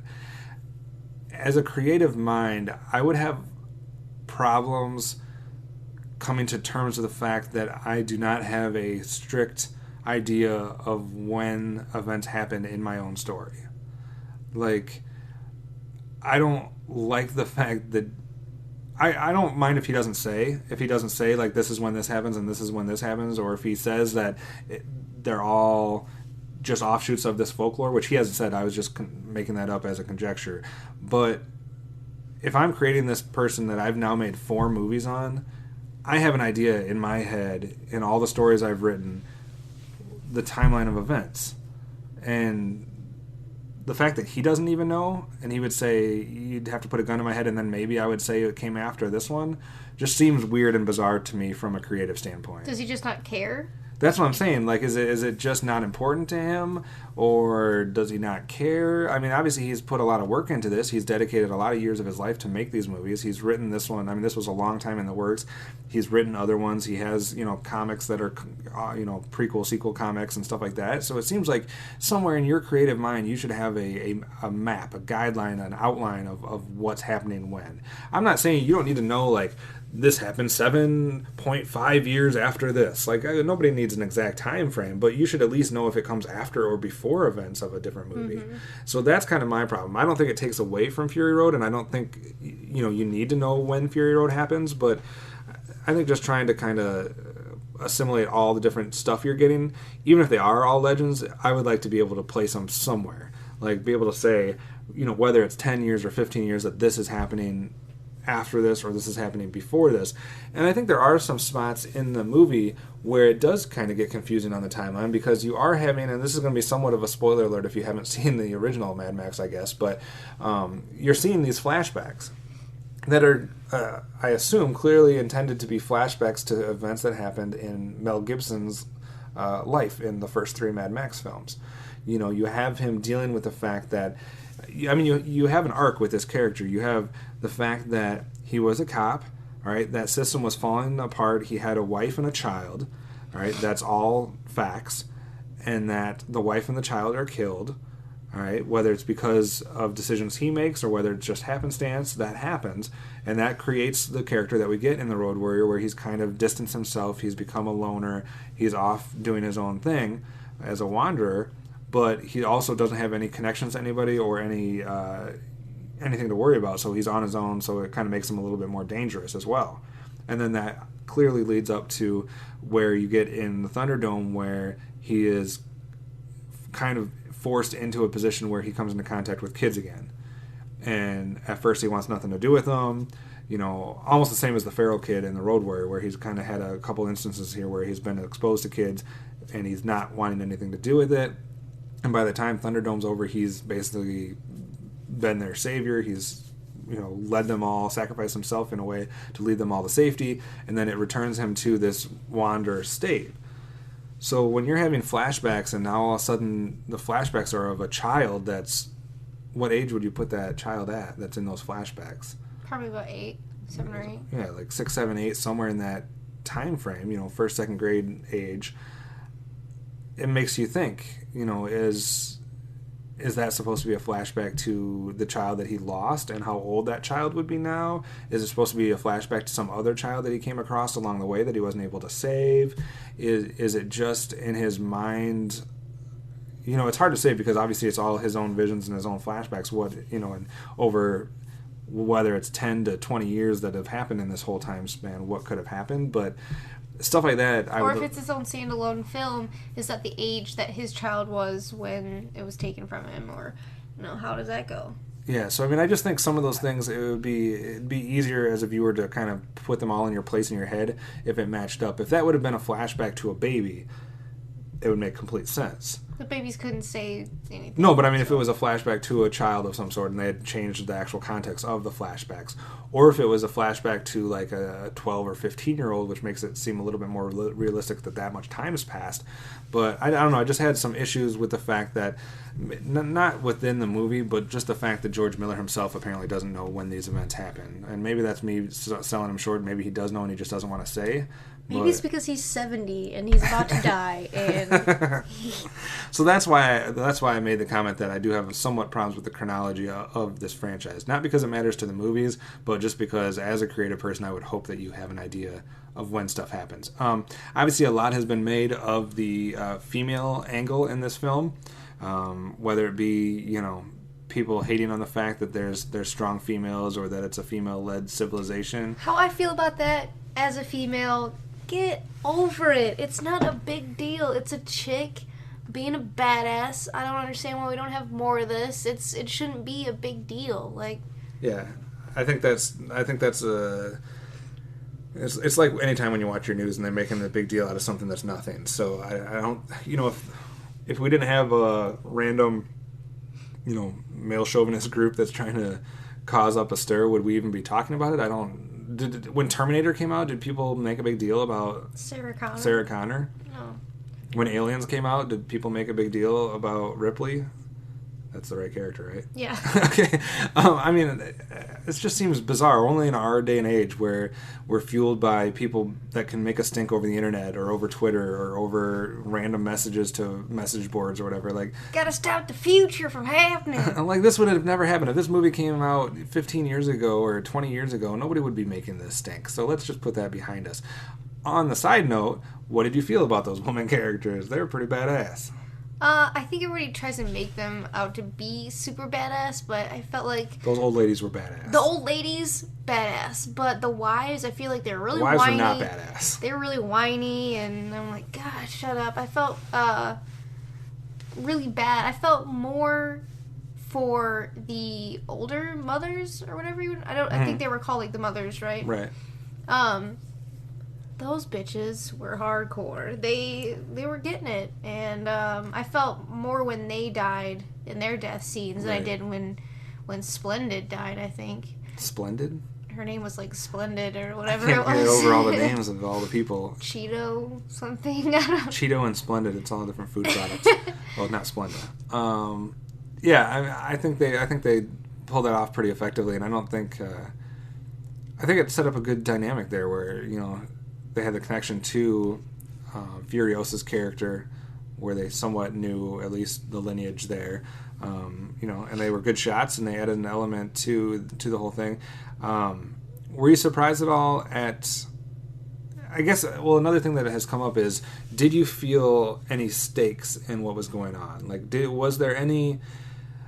Did you feel anybody was in danger? Did you feel? Because some people have said that basically they couldn't buy into the fact that there was anything at stake, because it just seemed like, oh, they're going to go here, everything's going to work out. I mean, there is people that die. There's multiple characters that die.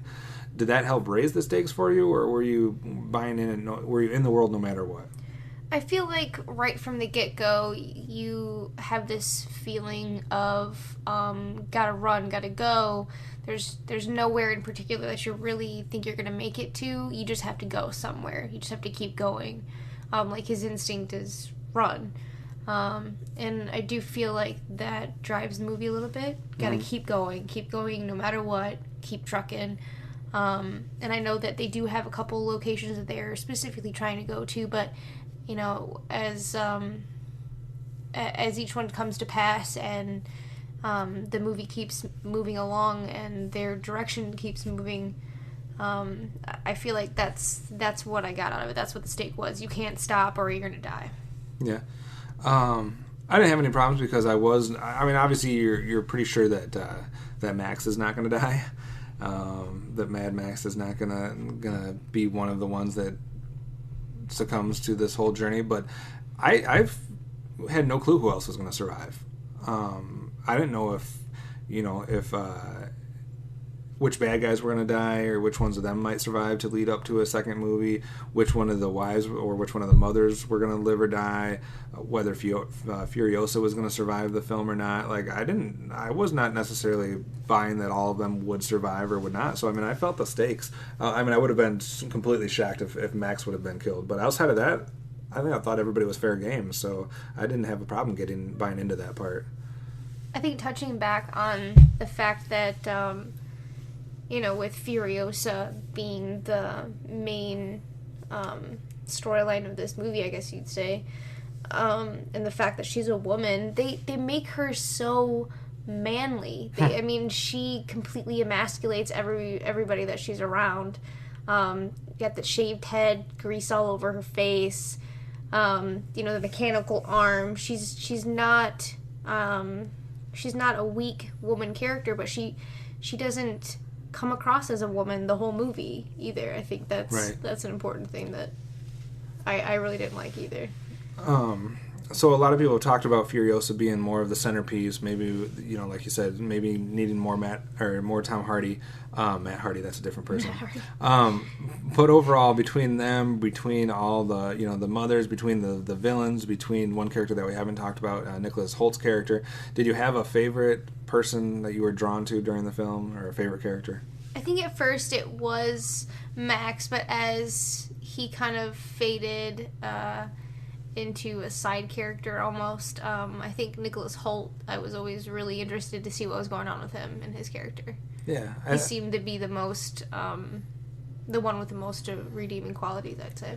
Well, I think one of the most impressive things that this movie pulls off is it is like I said, bombastic might be the best word that I can think of to describe this film, and it is action, full tilt, no holes barred, crazy, ludicrous, futuristic, apocalyptic action. Like, like you said, the guitar guy on the car with just craziness going on. The polecats. Yeah, people with deformities, people with mechanical things, people with all kinds of different weaponry, all kinds of different vehicles. It would have been easy to be just this fast-paced action thriller. But it's also able to pull off the fact that there is multiple characters on both sides that they actually develop somewhat. You get a feeling for Nicholas Holt's character. You get a feeling for Furiosa and Mad Max. Obviously, those are the main three characters.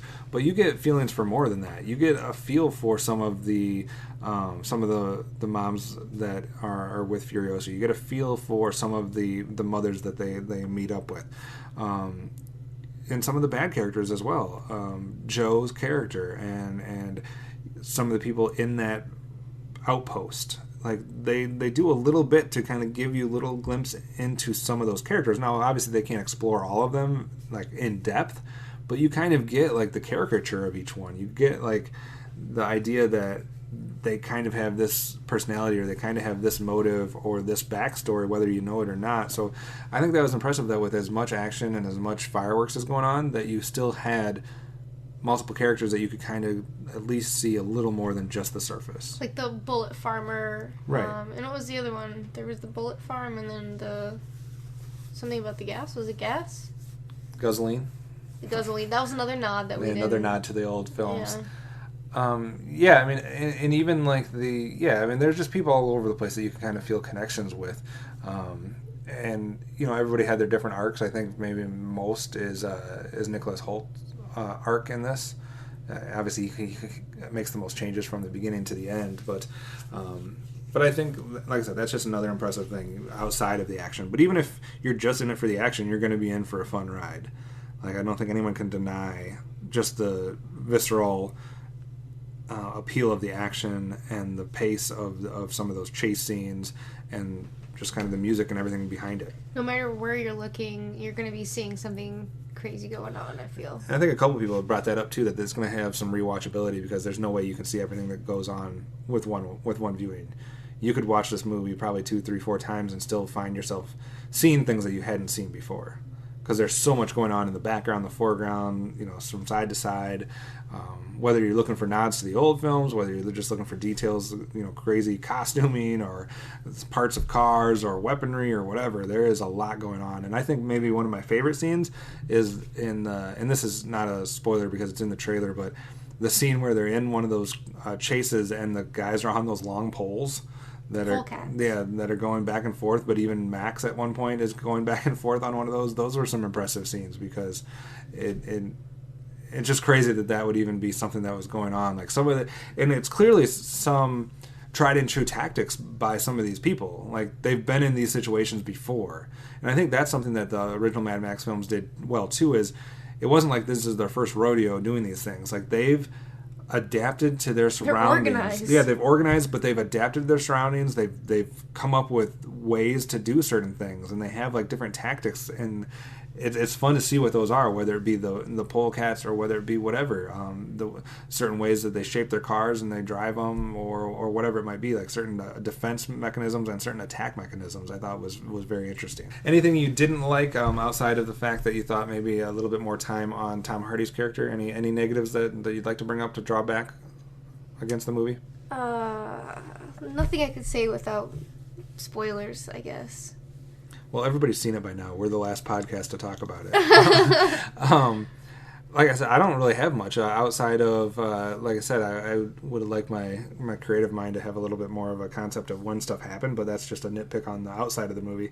As far as the actual movie goes, I don't really know if I have much of a nitpick. I think there was a couple times where the pacing got a little slow in the vehicle with Mad Max and what was going on. Like, I agree with JD at times. For that first whole act, you don't really get to hear much from Mad Max due to his situation, and it kind of takes him out of the movie for a little while. So I mean, I didn't necessarily have a problem with that, but I thought the garden tool that was attached to his face. Yeah, but I thought there was some pacing within the vehicle as they're on their run down Fury Road that at times could slow down a little bit. But I think the action is so fast paced when it is happening that you almost need those times to catch your breath. So I don't really have too many nitpicks.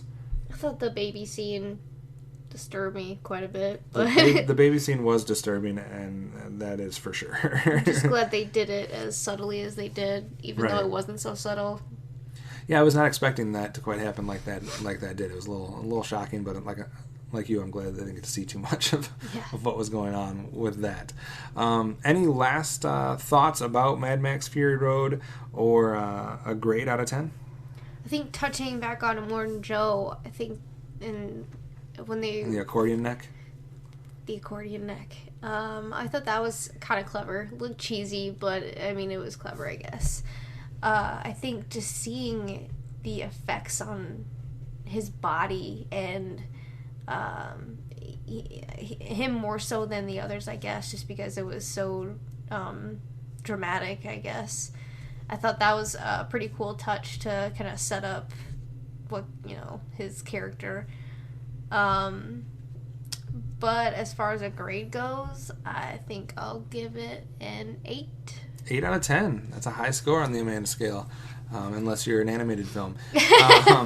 My final thought, like I said, not only is it a fast-paced action film, not only do you get some characterization that you don't usually get in some of these summer blockbusters, but I think, too, there's some thematic things that were important that it was touching on, in humanity, in the drive to survive that they have here, and just kind of some human elements that I'm not going to get into any of those because I think some of them would spoil things, but just kind of this whole journey on survival and trying to basically create a new situation, kind of rise up against the status quo and make a better land for you and your offspring. I think there was some touching stuff on that as well. So I think there's multi-layers to this that can be enjoyed, or you can just be in it for the fun ride. And I'm with you on this one. I think I'll give it the exact same grade because I don't want to argue with you about it. So I will say 8 out of 10 for Mad Max Fury Road 2. Definitely probably going to top a lot of people's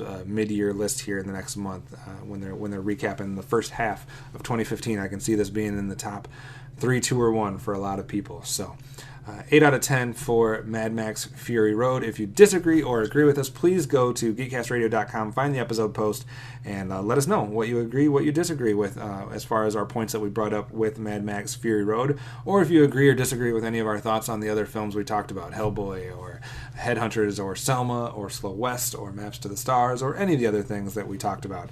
As far as looking ahead to tomorrow and the weekend here, like we said, we got Poltergeist, we got Tomorrowland, or the film I know Amanda's looking forward to on demand, Human Centipede 3. Jeez Louise. No? Chocolate City. Chocolate City. Chocolate City. Chocolate City. That's what you're watching, some Chocolate City. Black don't crack. I didn't say that. And then as far as next Tuesday coming up on Blu-ray releases, oh my goodness, 2 of the most huge hits of the last 6 months are being released on Combo Pack. The Loft, starring, I believe, James Marsden or Jason Marsden, or somebody with the last name Marsden, I believe. Or, I know you've been waiting for it, the Combo Pack for The Seventh Son. Jesus. So if you miss Seventh Son in theaters, you can pick it up on Blu-ray on Tuesday. I wish that I had missed it in theaters so I could still be excited for it and not as disappointed as I am. So nothing to buy this week on Blu-ray unless you want to get a special Orson Welles set, since we've been celebrating an anniversary of such with him, I guess, this year. So save your money for Tomorrowland and all the films that are about to hit your theaters. Don't waste it on DVDs of The Seventh Son. Just take our word for it. It's not worth watching.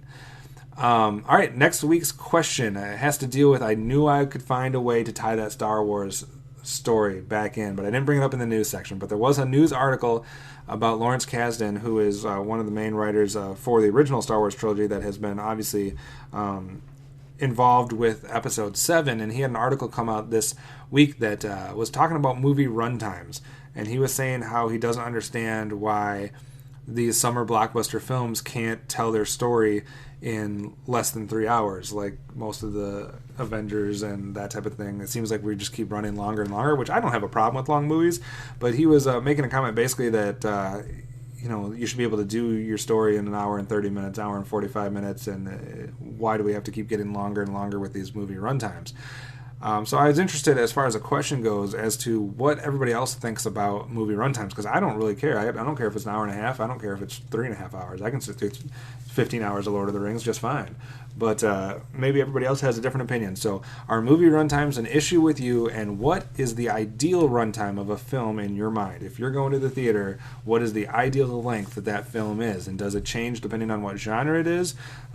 Anything about movie runtimes. Are they too long? Are they too short? Or what do you wish they were more like? And we'll answer those thoughts with our own thoughts next week. Get a little feedback from your responses there, and we'll find out what Amanda thinks about movie runtimes and if they should be shorter or longer. I'm just a glutton for punishment. I don't care if it's bad or good. I'll sit through a longer one, preferably. All right, so thanks as always for joining us here on the Cinema Geeks. You can contact us in the following ways. You can email us at feedback@geekcastradio.com. You can visit the main page there, geekcastradio.com, and click on our episode post where you can comment and we will interact with you. We'll reply. Or you can interact with us on Facebook by searching out Geekcast Radio Network. TFG and Mike will keep you updated with every type of podcast that the network puts out there. So if you're not just a movie fan, you can keep up to date with stuff about comics, stuff about cartoons, stuff about TV, video games, whatever it is. We always have something coming out at you each day of the week. If you want to directly interact with us, you can do that via Twitter. Yours is Hard Candy Mandy with eyes, no Y's. If you want to interact with Dan, obviously his Twitter is @Movie Revolt. Mine is @Optimus Solo, and be on the lookout because coming soon will be our show Twitter, which will reveal hopefully as soon as I set it up. So something to do with Cinema Geeks. So hopefully that's not taken. All right, that's it for us. Be sure to check in next week for your next chance to listen to the Cinema Geeks.